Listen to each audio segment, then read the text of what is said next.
Tower, this is flight Juliet Sierra Victor 300, somewhere above the Pacific Ocean. We're out of kids' meals. Copy that. You're 6 hours out. You'll just have to make do. No, you don't understand. There's a 3-year-old on board. A 3-year-old? I'm calling in a mid-air restock. ASAP. Kids will be kids, but there'll be better kids on board Emirates, with tasty meals, baby formula and bottles on board to help fend off the hangry. Search Emirates Department of Family Travel, your first stop for flying family.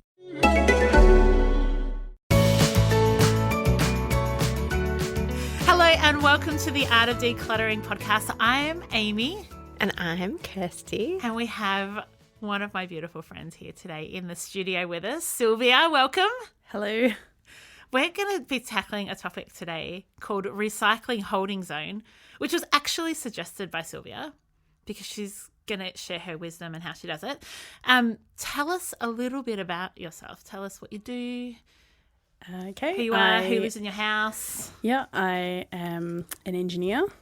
So I work 9-day fortnight. I am married to Ewan, and I have 2 beautiful girls, Beatrice and Florence, who are 2.5 and 4.5. And delightful. Delightful / challenging / gorgeous, and keep us very busy. And yeah, live in Melbourne. What does Ewan do for work? He's a teacher. High school teacher. Asking questions I know the answer to. So you thought this would be a great topic, didn't you, Sylvie? Well, I mainly asked for it because I wanted someone to give the answers because I want one of these. So then we put it back on you and said, come up with the answers for us and you can be on the podcast. It's a great solution. So I can't guarantee that we're going to get solutions out of this. Oh, we're going to brainstorm some.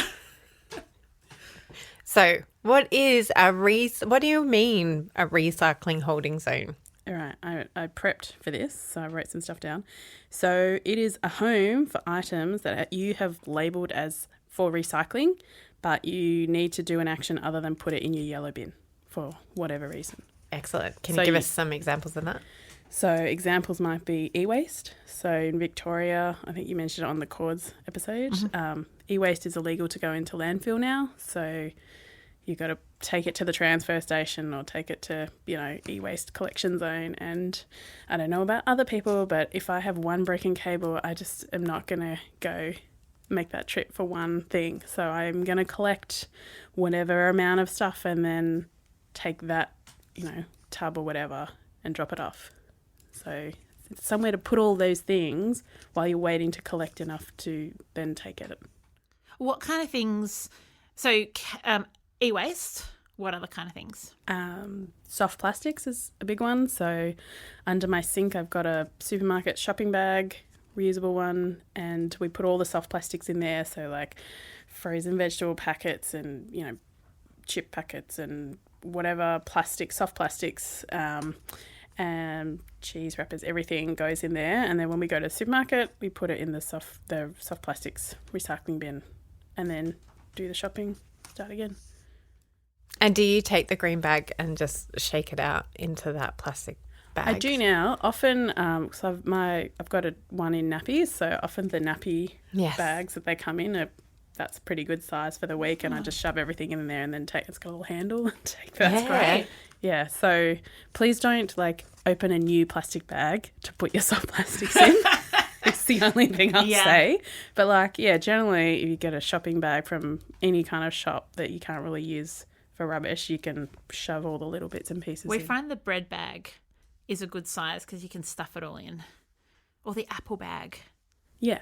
Yeah, so anything that's kind of a bag that you can shove more stuff in, basically. What other kind of stuff? I'm going to refer to my notes. I have a place for fabrics. I collect toothbrushes and toothpaste tubes. I forget what it's called, but there is a place that you can recycle them, and a lot of schools have drop-off zones for them. Oh. It's like Terracycle or something like that. Oh, we were talking about this last night. Yes. Yeah, so, but you have to send it in 5 kilo lots or something, and I'm not going to wait for that. But I'm just waiting to find out where there's a local one near me where I can just drop it off. So did I say fabrics. I also have 2 toasters that are broken that are waiting for, I guess that's e-waste. Trying to think what else. Oh, like we have a lot of, we do batteries. We also have a lot of we also have a reuse holding zone as well. So we have egg cartons that get reused in that form. I use old artworks and bits of ribbon and string to wrap presents. And pasta sauce jars, I collect them, and then they often go to childcare or, people on Buy Swap Sell or Good Karma Network say they want to make pasta sauce. It's like, here's some jars I prepared earlier. That's awesome. So how do you decide what items you're going to keep and where you're actually going to take them to? Because I think that's where a lot of people get stuck, and let's be honest, that's where I get stuck. It's like I really want to be the type of person that recycles light bulbs, but I genuinely have no idea where to take them once I have them. So some of it is just I read something online and I go, oh, there's a place for that, and I'll start collecting those things. Sometimes it's the other way around, and I'm sure there's a way to reuse it, but I don't know what it is yet, but I'm sure it's coming, like my rubber bands. You tell the story. Amy tried to make me chuck out all of my rubber bands that I was collecting from vegetables and stuff, and I was like, no, they're rubber bands, they're still usable, they can have a use. No, we're not chucking them out, Amy. We have a lot of fights. This is why we're talking about this. It's awesome. When she comes decluttering at my house, and I'll be running around after her, pulling things out of the rubbish bag and putting them in the right spot. It's true. I believe it. So I just feel on that. So I suppose this is a very a growing market. I think there's a lot of appetite with people wanting to be able to put this stuff to good use and actually recycle it. And so a lot of these homes are kind of appearing where they, so I'm kind of sitting there going, well, I reckon in a year there'll be somewhere for me to take the rubber bands to. So I'm just going to keep collecting them. I don't want to throw them away. They don't take up a lot of space. Amy's put them in a nice Snaplock bag for me. I have. So I guess fabric was one. I found out there was a place I could take fabric to get recycled after it's no longer usable for rags and things like that. Then I started collecting fabric. I also found out that a lot of things that are recyclable don't get recycled in the mass kind of recycling production just because of logistics. So anything that's fist size or smaller is going to fall through the machinery that sorts everything. So I've started collecting all the little foil, Easter egg foil wrappers and things. I collect them, and then you ball it up in a piece of bigger foil when you're getting rid of that. Not a new piece of foil. I'm just looking at it. Don't open the alfoil and get a big piece to roll it up when you have another piece of foil, you put all the little bits in and scrunch it up so it's a big piece of foil, and the whole lot will get recycled.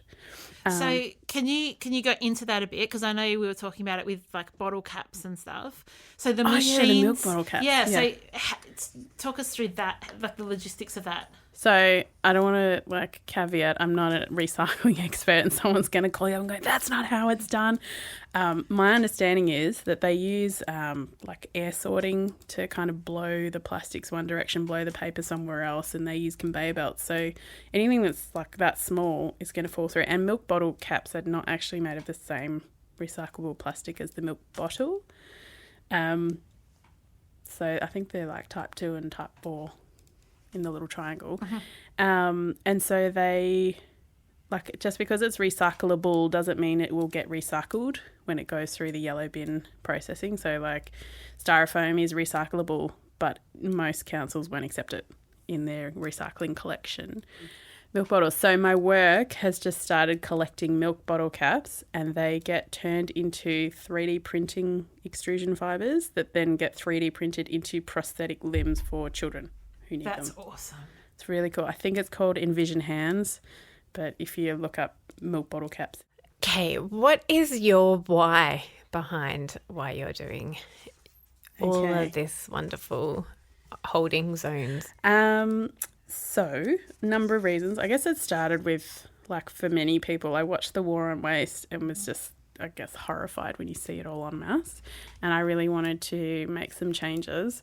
I guess having 2 small children, don't have a lot of time or money to be spending on fancy products and, environmentally sustainable sheets and whatnot. But I was looking for something that was cheap that I could actually do on an everyday sort of basis. So, I can't go and buy $6 kilo oats from a bulk food place, but I can take the soft plastics to the supermarket. It doesn't cost me a lot other than me remembering to do it and having a space to put that stuff. And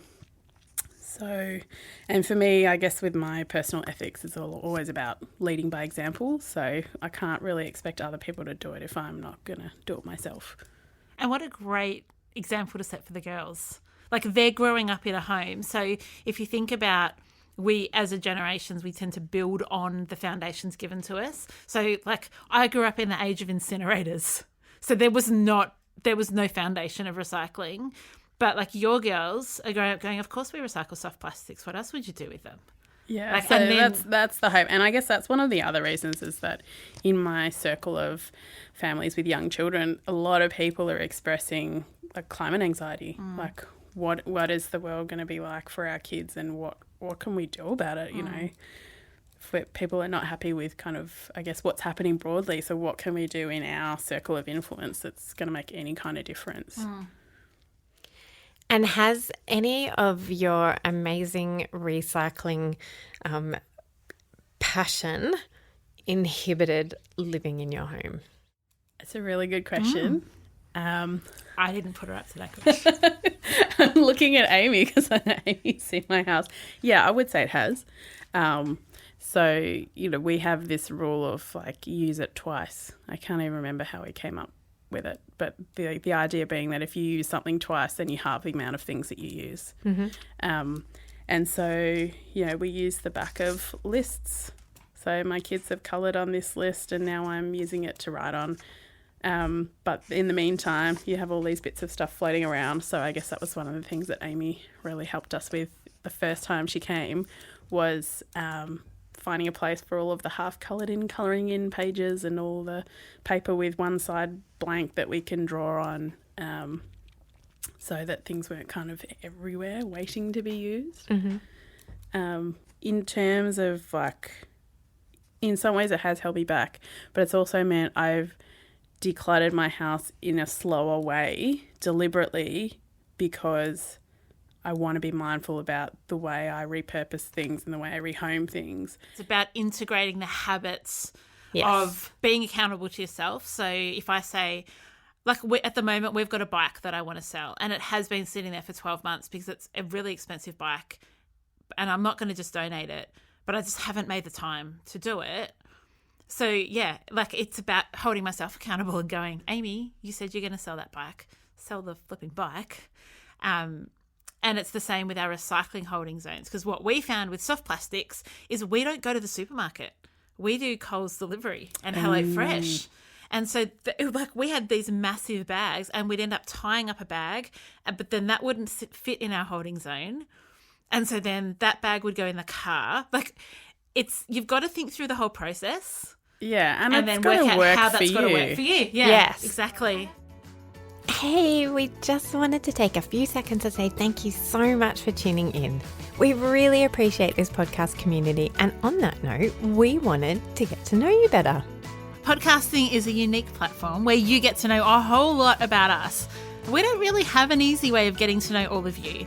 So we wanted to know what resonates with you in our podcast. What do you like? What don't you like? So we're offering you a $100 gift voucher for any of our products and services in order to get that feedback. We're running a listener survey right now, and we just wanted you to tell us a little bit more about you.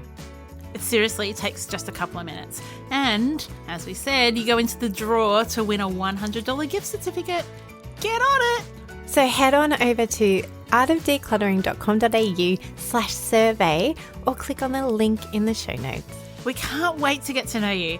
We want to create content that serves you and meets you where you're at. So give us a few minutes of your life, hop on over and take the survey.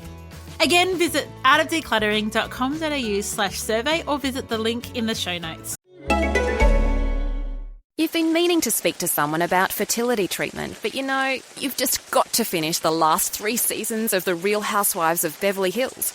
Stop putting it off. Talk to Janaea. Whether it's IVF or fertility, a unique combination of science, success and care is why 8 out of 10 patients who started fertility treatment elsewhere wish they came to us first. Learn more about IVF. Join the talk and tour at Janaea in Sydney CBD. Janaea, the perfect place to start. Thanks, and let's get back to the show. How do you do it thoughtfully is often so... I think back in episode 55, in fact, it was 55 because it was Mandy, one of my other clients, who came in and talked to us on the death episode. And I'm pretty sure it was in there she talked, because when we worked together, she would talk about thoughtfully disposing of things. And so in the same way that you would thoughtfully keep something, like where do I want it to live? She would go, I do want to get rid of this item, but I need to do it thoughtfully. And so she would not necessarily get rid of it while I was there because she'd want to decide how to get rid of it. Yeah. And I think that intentional living that we talk about comes all the way back down to intentional disposal and intentional... Like for me, everything goes to the op shop. And that's intentional. I'm not going to sell stuff except for the bike. So probably, let's say, $100 or under, I'm not going to try and sell it because... it's intentionally, I don't want to have to deal with it. And it's probably not worth your time. Yeah. So that intentionality is... And it's not just about... Sorry. No, go for it. It's not just about, like, donating things, but even just disposing of things. So Yes. I had one of those cube shelf little boxes that goes in. My cat had shredded it, but it was made of that shopping bag material. So I took 5 minutes and I pulled it apart. And I kept the cardboard that was inside. My kids been drawing all over that. And the outside bit went in the soft plastics. So my first thought was to put the whole thing in landfill. And I thought, hang on a second, what's this made of? For me, it was just stopping that, chuck it straight in the bin. Yeah. Stop, That's awesome. Look at it. Is this something that can be used again? And how can I pull it apart? So now, just basic things like envelopes with the little windows, I'll rip out the window. All the paper goes in the green bin, and then the little plastic bit goes in the soft plastic. And that's what, I think what your values are so beautiful, and I really want to honor that. And again, this is not about you. It's more about our other listeners. I don't want them to. I don't want anybody to get paralyzed by indecision, and I don't want them to get paralyzed. And I don't actually want their house to end up with clutter from recycling. I don't want to replace. I don't want their house to be replaced with being overwhelmed with clutter to being overwhelmed with a recycling holding zone because they're not ever being able to move it out. They're not putting the timeframes around like we've been discussing and like what you do. And so I'm just, I absolutely love your concept, and I want my clients, I want Amy, I want all our listeners to. I'm so passionate about our climate and about our world, and this is the only world that we have, and we need to be doing so much more about caring for our planet and caring for each other, caring for the animals, caring for everybody who lives on this planet. I also have a heart for people not to get stuck and not to be, oh, I'm stuck. I don't want anybody to be overwhelmed with the responsibility. We all need to take responsibility, and we need to take more responsibility. I don't want people to get stuck in that responsibility that it's all on me and I'm the only one who's doing anything about this planet. And that's why I love what you said before, that you're just doing your little part and that you're trying to do set a beautiful example for your children and your community and our listeners and our community. So thank you so much for coming on, because this is awesome. And I love that we can take individual ownership of what we have control of, and that is in our home. Yeah, and I suppose this is why I want a recycling holding zone and not a cupboard where I shove recyclable stuff into, which is what I have.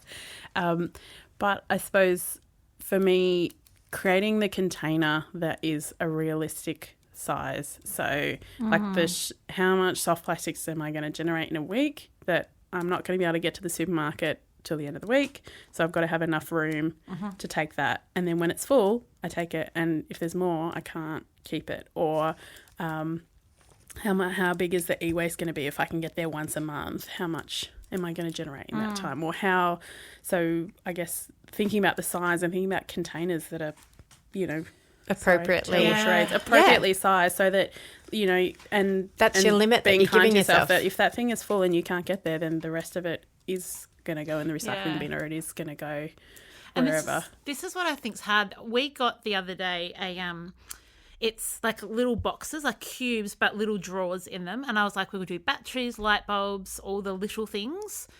And I got it and I was all excited. And then I'm like, I actually don't have anywhere to put it in the house because it was too big. And so then I took it to the op shop. I'd bought it secondhand, so I didn't feel too bad. But I got it secondhand from an op shop. I was like, this is perfect. There was big drawers and little drawers, and it didn't work. And so then I got into Amy Brain. And I was like, oh my gosh, we should manufacture like this, an outdoor system that you put all the things in. And then when you're ready to take it, you pull the drawer out so it comes fully out.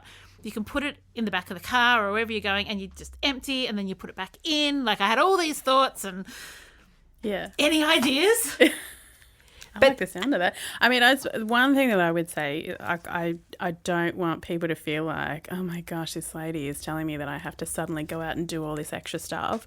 Like, the really little things can make a difference. So for me, we have a takeaway container with disposable spoons. So if we try not to get plastic cutlery when we go out, but sometimes it happens, and rather than beating ourselves up, we take it home and it's not single use anymore. We wash it, we use it until it breaks. But I have a container, and then when that thing's full, the rest have to go in the bin. But we try not to fill it if we can. And if you're going to go on a picnic, you'll take something out of there rather than the That's cutlery. right.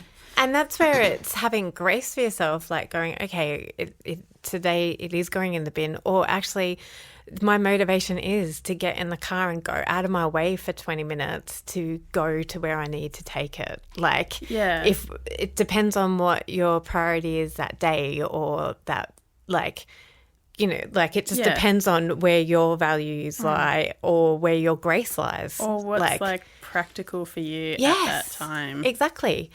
And going, okay, I can just shove a little bit more in, and then I'm going to make a commitment to myself that tomorrow I'm going to, be 20 minutes late to work, or, and make up the time later in the day. I will do something to make this happen because this is really important to me, and I've made the effort to make this as part of my life.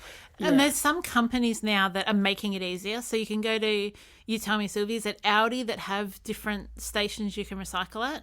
I think they've got batteries. Officeworks do. Mobile phones and something else at Aldi. Officeworks do mobile phones, batteries, e-waste, maybe even cardboard. Ikea does cardboard, light bulbs, incandescent, the strip ones. Fluorescents. Thank you. Those big lights. So there are some companies that are making it easier. Ikea will take all of your packaging back for free, and they'll handle that for you. Yeah, and if you live in New South Wales, they have that container deposit scheme where you can get money back. Oh, is that in New South Wales now? Yeah. Oh my gosh, my kids would die for that. So I'm kind of waiting for them to get it in Victoria. Yeah, they had it when we were growing up. So that's another reason to keep it out of your recycling bin and take it to that instead. Yeah. We've got one at our local shops. At our local, the kids could walk to it.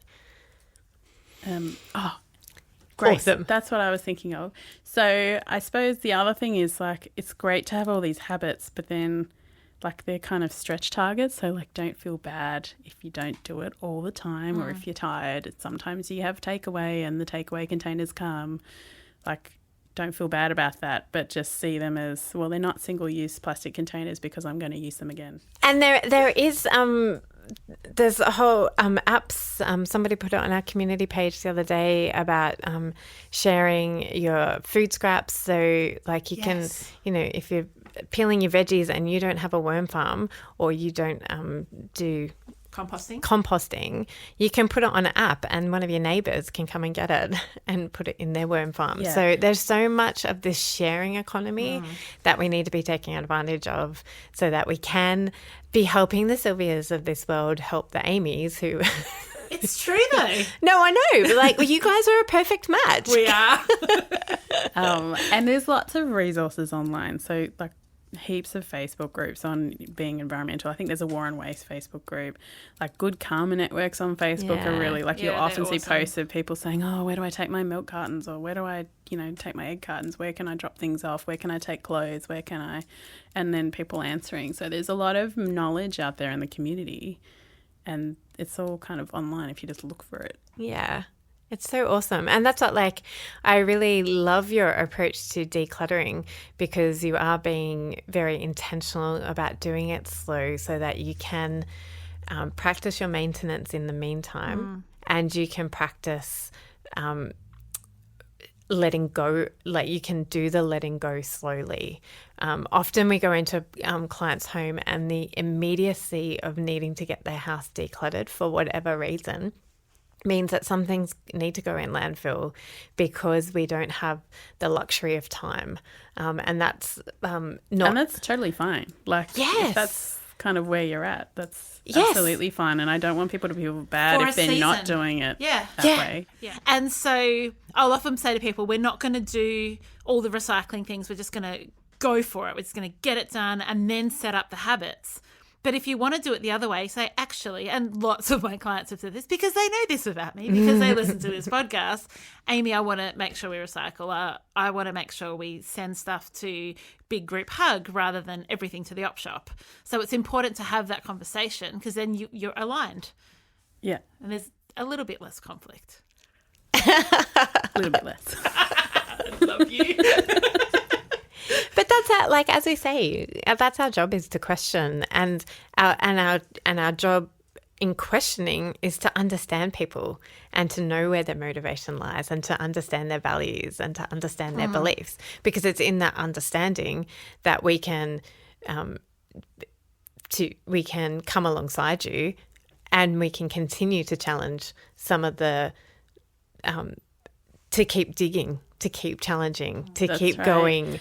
And I think why? The more you learn too, like the more information you have, you then start to have different conversations. So we were doing our pantry and we had some expired food was in packets and was sort of getting chucked in the rubbish bag. And I was pulling them out of the rubbish, emptying them into the green bin and then putting the plastic in the soft plastics. Yeah, I'd never even And thought then of we it. had a whole conversation about aerobic and anaerobic digestion of biodegradable materials. We did. Yeah, and that's why, like, Amy and I are on the journey too. Some people are slower on the recycling journey than others in this room. Not looking at anybody. But we're not having judgment for anyone. Exactly. Either. It's totally fine. I like, don't I'm feel on a judged, journey I as feel well. inspired. No, But I do that now with other clients. I don't want people to think I'm some kind of like expert either. Like I am just making it up as I go We along all are. too. Let's be honest, we all are. And that's why, even though I don't know you, I love that about you, is that you are judgment free, like, and you are coming from a place of love and a place of learning, like, and the problem with learning is that you can't unlearn, which is really annoying. Like when you learn some hard facts, Unless you forget, like me. So, that, the war on waste was terribly uncomfortable for most of us because we learned things that we don't want to learn and we can't unlearn it now. And we can't put our head in the sand. And we can, But we shouldn't. like our politicians are doing. But when, that's what good is that to anybody? It's so... Right, I will get off my high horse, judgmental high horse. We say there's no judgment. There's no judgment on our clients, only judgments on our politicians. No. Sylvia, is there anything else you think would be helpful for our community to know? One of the why reasons that I didn't say before is that my council is sending our recyclables to landfill at the moment because there's been a big problem with the recycling collectors. So that's another reason, like, not to want to put the recycling bin out at the moment. So we've been diverting everything we can, like cardboard and paper and things, we're now ripping up and putting in the green bin. Luckily, our council accepts compost scraps for the green bin. So that was one thing that I wanted to say. The other thing and other people can do that. Like, I didn't know until I was with you last week that you can put paper in the green bin. Yes. I just had no idea of that. So if you're check with your council. Yes, that's right. If you're in the same position where they're not recycling, that could be an option. And that's what's so frustrating, is that we have so many levels of government in this country. No, meaning like councils are awesome, but there's so many of them, and they each do different things, and they each have different, our friends who live in Albury get free composting bins. Hello, my council doesn't do that. So it makes it really hard to have a podcast and say, do this, when not every council does it. It's frustrating. The other thing is, like, since we started doing the use it twice philosophy, like, it really has made us a lot more creative in terms of looking at something and going, what can I do with that? And so, like, particularly with our kids' craft now, this is also ideas that have come from kindergarten, where they're doing a lot of more sustainability focused activities. So they have a relationship with, I think it's called reverse art truck, where the reverse art truck takes things that would otherwise go to landfill and then repurposes them as craft and art materials. So think about, like, packets of lollies and the little holes so that they can go on the fixture. All those little bits of plastic that get cut out, they become like confetti that the kids can use in craft.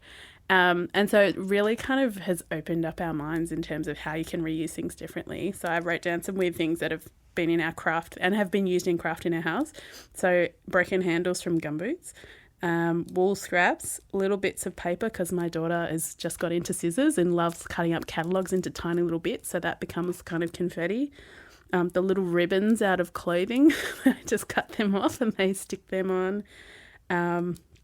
Like adhesive, the little adhesive bits from Band-Aids. They make really good eyes and teeth. Because they're kind of, Anyway, so like, and lots of the like back of labels. Oh, yeah, and the back of labelling, the little adhesive strips from your Dymo label or whatever. So I guess like all of that is to say that there's a lot of...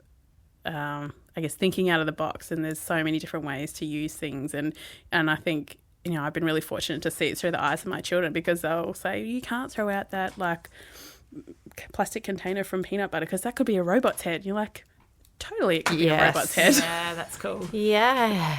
And then we make it into a robot's head and then we recycle it because it's had a second life. Yeah.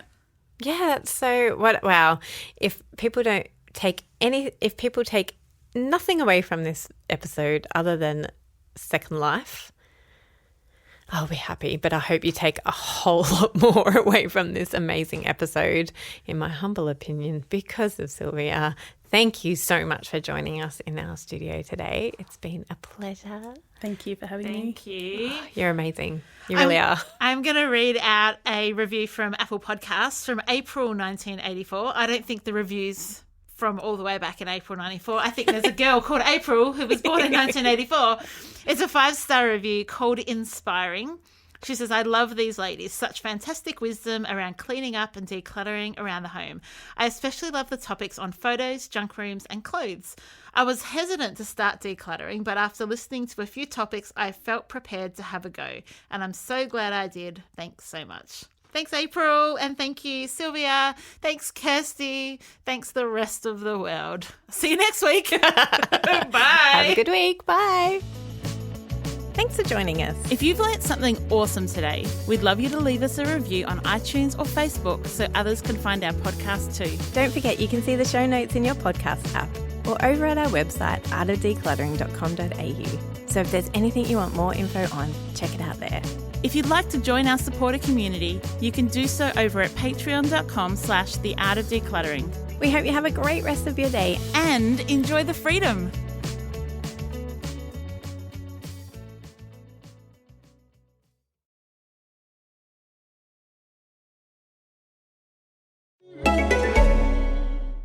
Tower, this is flight Juliet Sierra Victor 300, somewhere above the Pacific Ocean. We're out of kids' meals. Copy that. You're 6 hours out. You'll just have to make do. No, you don't understand. There's a 3-year-old on board. A 3-year-old? I'm calling in a mid-air restock. ASAP. Kids will be kids, but there'll be better kids on board Emirates with tasty meals, baby formula and bottles on board to help fend off the hangry. Search Emirates Department of Family Travel, your first stop for flying family.